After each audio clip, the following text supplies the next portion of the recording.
This is gonna be a video. So I was playing Overwatch the other day. Yeah, I know it's bad, but I can't stop myself. It's like a drug. I was hitting some nasty plays, let me tell you. Nerf this. And of course, right when you think you're enjoying yourself with the game, some absolute bullshit happens. So I was furious. I was tossing my controller around. Some would say I was upset. So with my girlfriend out of town for the weekend and me needing to blow off some steam, I did what any self-respecting man would do. After going through thousands of videos and finding nothing, I found myself going back to when I was playing Overwatch, and all I could think of was Mercy's dead mosquito looking ass. And it reminded me of that one Mercy video. You know what I'm talking about. And after that was over and done with, that's when it hit me. Post-nut clarity. Despite making me want to drive off a bridge, it had me thinking, why is Overwatch porn even a thing? And why was there a period of time where Overwatch porn pretty much ruled the internet? I'd be at work, not even paying attention to what I was doing, thinking about the absolute phenomenon that Overwatch porn was. It had me wondering, how deep does this rabbit hole go? A question that needed answers. This went on for about a month, and I literally couldn't think about anything else. It was on my mind constantly, until finally I decided I'd had enough, and it was time to dive in.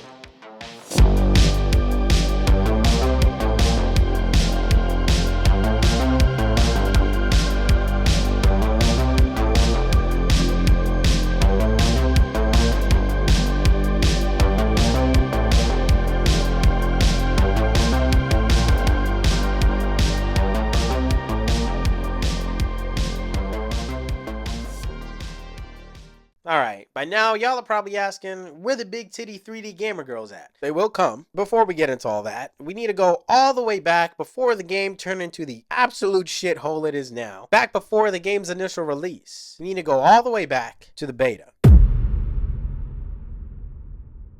Overwatch entered a closed beta in 2015. It had very good reception from the players and little bugs here and there, but nothing too bad. So upon the closed beta's release, Blizzard was having a blast. That all changed when Blizzard found themselves the center of some controversy regarding one of Tracer's poses, with players saying that it over-sexualized the character. The pushback just kept coming, and Blizzard finally gave in and removed the pose from the game, and replaced it with this. Me personally, I don't see the sexualization in this pose. If anything, the second one was worse. What do I know? Players were very intrigued, so much so that they were able to go into the game's files and rip the character models straight from the game. Now hold on, I know that sounds bad, but it's a fairly common practice. People will often go into the game's files and rip the character models straight from the game. Animators will download those models and use them to save themselves the hassle of having to create the model from scratch. You see this a lot in things like some TF2 animations or Five Nights at Freddy's. People started making some funny fan animations and little shorts. It was a good time. For a while. Just goes farther down from here. Now there's certain rules to the internet. Some of y'all might know where I'm going with this. And with these rules, no matter how hard you try, you just can't get away from them. The most notorious ones is Rule 34. Now for those of you who don't know, Rule 34 is the rule that if it exists, there's porn of it. They do not take this rule lightly. You can look up literally anything you can think of and put Rule 34 on the end of it, and you will find content. So it's only natural, with Overwatch getting some popularity, there'd be some stuff defined. But it wasn't anything too serious. At least not yet. But that all changed on May 5th, 2016, when Overwatch's open beta dropped. After the open beta dropped and literally anyone was able to play the game, things were crazy. People loved the game. It was trending with hashtags and clips. It was a massive hit. But not only in the gaming community.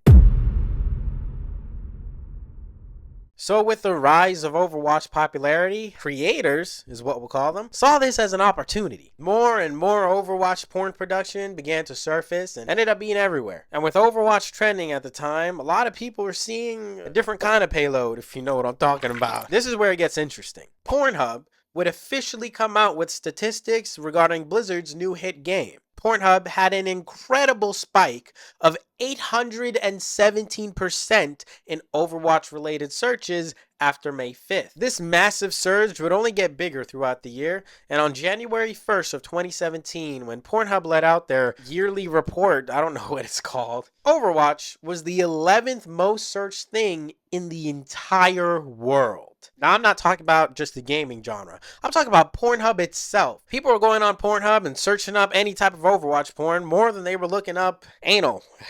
That's fucking insane. Things would only go to a higher degree in 2016 when a website by the name overpog.com came out with a Playboy style Overwatch magazine cover. Whoa, slow down there, all right? Before you go look that up, the website's taken down, but the covers are not that hard to find, actually. Now, the magazine covers aren't exactly porn, as there's never any actual nudity in it. The characters always have their parts covered, and when they're not, it's cropped out by the magazine. They're really cool though, I like them. With the surge of Overwatch porn only getting bigger, it was a talk of the town. It got to a point where no matter where you were seeing some type of Overwatch porn. You could find full out explicit videos on YouTube. I mean, you can now, but the way things work now, nothing like seeing d.va get railed after a beheading, right? Now, with this bleeding itself into every type of media, people started making posts about how they like or they don't like how Overwatch porn is everywhere. There were articles written on how Blizzard came out with a game that spawned so much porn. Now, that popularity would only grow on September 12th, 2016,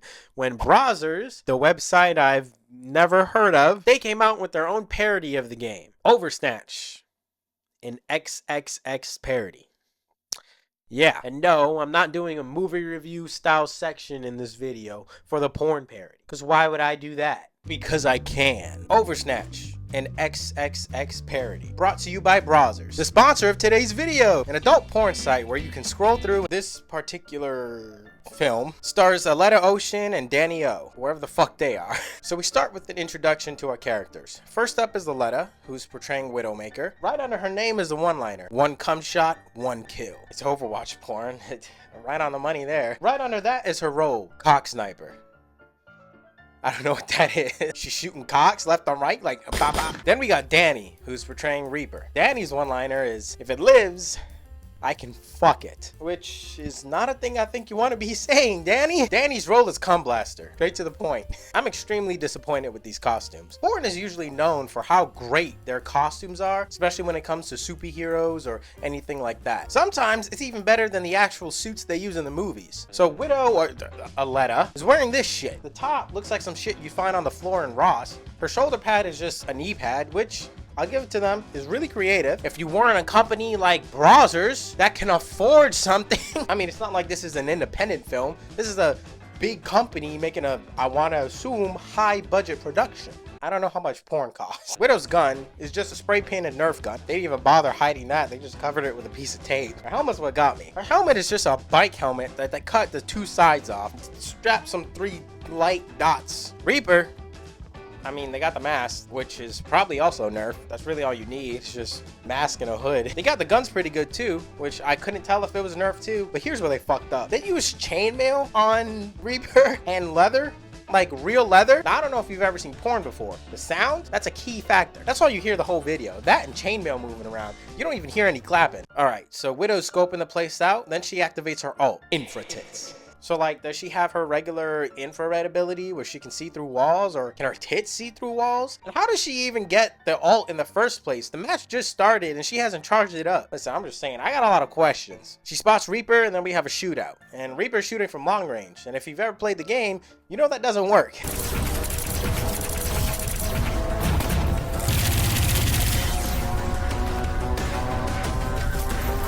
Mid-shootout, everyone stopped shooting just so Reaper can taunt Widow and hit her with the hardest line in porn cinema history. Haven't I fucked you somewhere before? Reaper then shoots Widow with some weird purple energy and she catches it. Turns out it's a dildo. She starts going to town on that shit. That's when Reaper activates his ult, Dick Blossom, and nothing happens. Widow just keeps playing with the toy and then walks over to the stage and starts playing with herself. This goes on for a good while, and then Reaper pops out and holy shit. Talk about a pocket mercy, if you know what I'm saying. And that's pretty much it. It goes on like any other porn video, just with a lot more leather. So in 2017, a cosplayer by the name Stella Chu, I really hope I said that right, she orchestrated a meetup at Katsucon in Maryland called Underwatch. Now, Underwatch was a project that consisted of cosplayers dressing up as Overwatch characters in lingerie. Now, the plan was to meet up at Katsucon in Maryland and have a whole photo shoot and everything. Now, this obviously drove a huge crowd. From what I can tell, everything was going fine until the venue asked them to cover up or leave. Which, like, I don't really get, because, like, you're at a con. Everyone's dressed up like that. I've been to a couple cons, and I'd say about 60% of people are dressed up like that. Some characters are designed that way, so when you go to cosplay them, you know, it's a whole thing. I don't know why they were asked to leave, but I can guarantee you that there were people there dressed more skimpy than half of these people, and they didn't get asked to leave. I guarantee it. Overwatch porn would only spike with the release of the character Ashe. Ooh, Lord. Things I'd let her do to me. Like, stomp on my ball. There was also a company called Badoink VR. Badoink VR apparently is a porn VR company or something like that. They're planning on making multiple Overwatch themed VR projects, which I don't think got anywhere because I couldn't find anything. Overwatch would remain a high demand in the porn community for years to come. And in 2019, Pornhub announced that Overwatch was #1 in gaming related searches, beating things like Fortnite, which at the time, if you didn't know, was in its prime. Salty Springs, Comet, Cube, John Wick, all that, prime Fortnite, that was in this time. You don't think people were looking up Fortnite porn? Well, let me tell you, shotguns weren't the only thing they were double pumping. So with Overwatch porn on the rise and bleeding into the fan base and just about everything else via Reddit, Twitter, parents of kids who played the game were not happy, to say the least, and had cause of concern for the game and the company. They didn't seem like they were doing anything about it. When asked about all the fan content online, lead designer at the time, Jeff Kaplan, we all know Jeff said he was concerned and hopes that people realize that children also play the game, even though it's rated T. Jeff also said, nobody's trying to step on anybody's freedom of speech or any of that. Like, totally love people's creative expression. Thanks, Jeff. Receiving pushback from fans and parents alike, Blizzard had no option but to take action. Cease and desist notices were spread out to creators like a wildfire. Now this sparked outrage in the community, with creators posting their notices and demanding that Blizzard take down their claims. Some even saying, and I quote, "You can't break the law just because you don't like our porn." What you gonna do about that, Jeff? Now one thing I want to get clear is the biggest problem with this was not that Blizzard was trying to protect their characters. It's that some of these creators make a living on the content that they create. And Blizzard was shutting that down. And with Overwatch being so popular and the porn, you'd see a dip. You'd see a massive dip. You'd see a dip probably as big as a rise that Pornhub saw. So it was just a battle between Blizzard and creators. And there's one case in particular that I'd like to talk about. And that's the case of Rexxcraft. Now, if you don't know Rexxcraft, Rexxcraft is an NSFW content creator. I'll let your mind wander. He made Overwatch content, but mostly stuck to World of Warcraft theme, another Blizzard game. He was hit with acclaim, and it became a very big situation, and I'm going to read out all his responses. First off, I want to mention that this may change at any time. I am looking into legal counsel, but until then, drastic measures have been taken. As you may have noticed, I have taken down almost all the content here on Patreon. My site and other social media accounts are also deactivated for the time being. As all you know, I have made my works on the idea that I was protected under fair use, more specifically in the form of the parody clause and transformative content through my own animations. Plus, precedent of things like machinima and that my creations were simply my own perverted love letter towards the Warcraft universe. While I was returning home with my children this evening, I was ambushed by a clerk handing me a C&D order in my driveway, which based on what is written was submitted by the lawyers of Blizzard Entertainment. After breaking down for a good bit, I started looking into legal counsel, but as showing of good faith as to prevent a possible aggressive response, I've removed the requested content for the time being.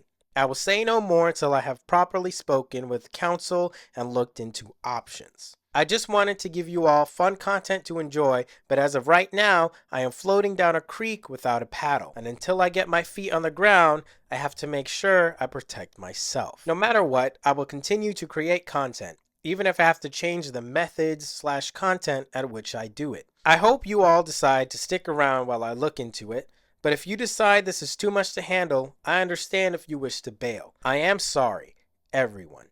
Your support of me over the years has allowed me to do what I loved, and no matter what, I will hold that feeling with pride. Thank you. Now, to hope for the best. After consulting lawyers and going over possibilities, double checking the angles and risks, I have come to the conclusion that pushing back on this wouldn't be the option in my best interest. It's not that I don't think I would win, on the contrary, it was made clear I have strong legal precedent. However, it's not even really about me, but the duress it would put on my family should things go beyond the veil of threats. My poor wife could barely sleep last night due to the worries of a possible lawsuit dragging us into bankruptcy. Even should we win, there is no guarantee the possible years-long event wouldn't undo us before then. As such, I have decided to fully comply with the request by Blizzard and will stop releasing fan art content using Blizzard IPs.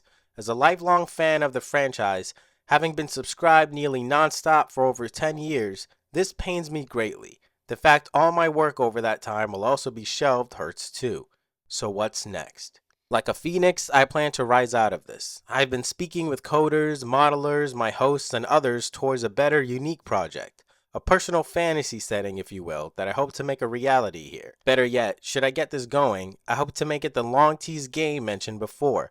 Blizzard does not have the copyright on orcs and elves, right? For those still interested in fan art, I'm also looking into different franchises that may be more receptive to fan works and endeavors. I'm sorry to everyone for this mess. All I ever wanted was to enjoy my favorite fantasy setting, create content as a love letter to it for all the years of joy it has brought me. With that at an end, I can only do what I can to move on, and to work to be an even better, more varied artist for you all. For glory, Warlord Rex. All in all, that's a pretty shitty situation. I can see how Rex, or any creator really, wouldn't want to have to go to court to defend how their big titty video game porn girls are fair use. And you gotta think, a lot of these creators are faceless. Nobody knows who they are. Once you take this to court with a big company like Blizzard, all eyes are on you. This is going on articles, papers, and everything, and you gotta show your face in court. So now everyone knows who you are, and maybe some people don't know that you make Sombra hacking a dick to make it bust for a living. It's a very weird situation, and once you add family into that, it gets even worse. Even if you know that if you go to court, you are most definitely going to win. Is this something I want to put onto my family? Is this something I want to go through with? Is this something that I want to put them through? You know, it's a lot of different factors that aren't just about yourself. It's a very, very conflicting situation. And I think Blizzard knew that. I don't think it's a coincidence that nobody that Blizzard sent a claim to took them to court about it. Nobody fought them on it.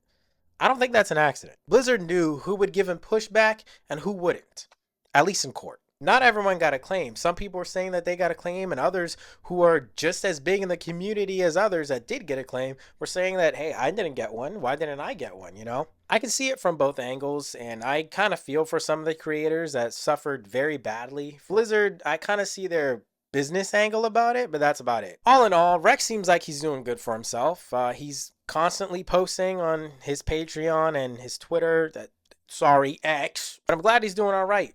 Bro's striving. So the lingering question, why is Overwatch porn so popular even to this day? I could not tell you. I can theorize. Having a new game or movie come out, especially when the characters are it's something new. It gives people a break from the old porn that they always watch. You know, that same 3 to 4 videos that you watch. That being said, it really just boils down to what people will pay for. Most creators only really make NSFW content because they know it sells. And it sells. So when something's on the rise like Overwatch was in its time, you gotta jump on that bandwagon or you're getting left in the field. With so many videos, there's so many different options, so many different genres within the Overwatch genre.